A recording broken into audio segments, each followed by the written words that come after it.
Bonjour. Choisir une bouteille de vin, c'est loin d'être simple. On se retrouve dans une cave, dans un magasin, face à 100, 200, 300 références. Je vous propose aujourd'hui, lors de cette séquence, tout simplement, de pouvoir regarder une étiquette et de se poser la question finalement, la bouteille que je vais acheter, est-ce que c'est la bonne bouteille qui va me convenir?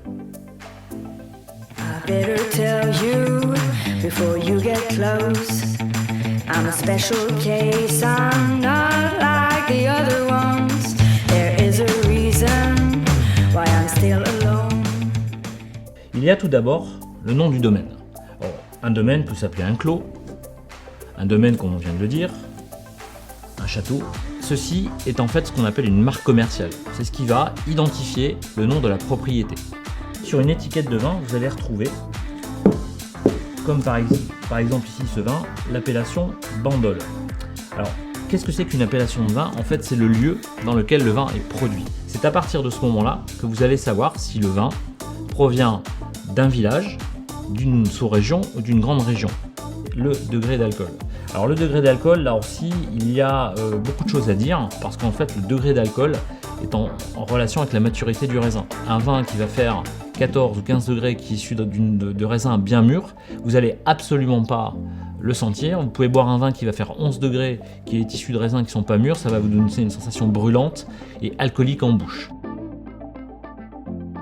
Le lieu de la mise en bouteille. Alors on peut avoir 4 mentions: mise en bouteille au château, mise en bouteille au domaine, mise en bouteille à la propriété, mise en bouteille dans la région de production. Qu'il soit mis en bouteille dans un château ou à 500 km, sa qualité ne va pas changer. Sur une étiquette, qui est importante, c'est le millésime.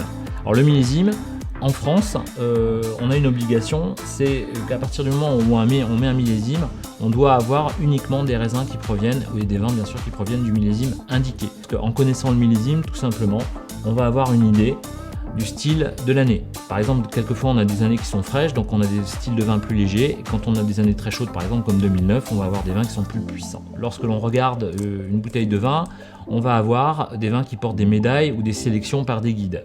Alors là, je vous engage à beaucoup de prudence. Pourquoi? Parce qu'on pense qu'à partir du moment où un vin est médaillé, il est bon. Alors, il peut être en effet de grande qualité, et il peut être aussi d'une qualité, alors je ne dirais pas mauvaise, et c'est pour ça que j'aimerais bien insister aussi sur le fait d'avoir un vin qui est bon ou un vin mauvais. Je pense qu'en France, on est à peu près aujourd'hui sur 5 à 7% de vins qui peuvent être, on va dire, avec des défauts ou des problèmes, mais on a aujourd'hui plus de 90% des vins qui sont bons et qui sont agréables. Alors il y a le bon, il y a le très bon et puis il y a le grand vin. Le grand vin, finalement, vous n'avez pas besoin de connaître toute la création de mécanique du cépage, de la vinification, des fûts, de tout ce que vous voulez. Le grand vin, c'est j'ouvre la bouteille, je me verse un verre, je goûte et je suis juste dedans. Pour moi, un grand vin, c'est ça, et un grand vin, ça peut coûter 5 €.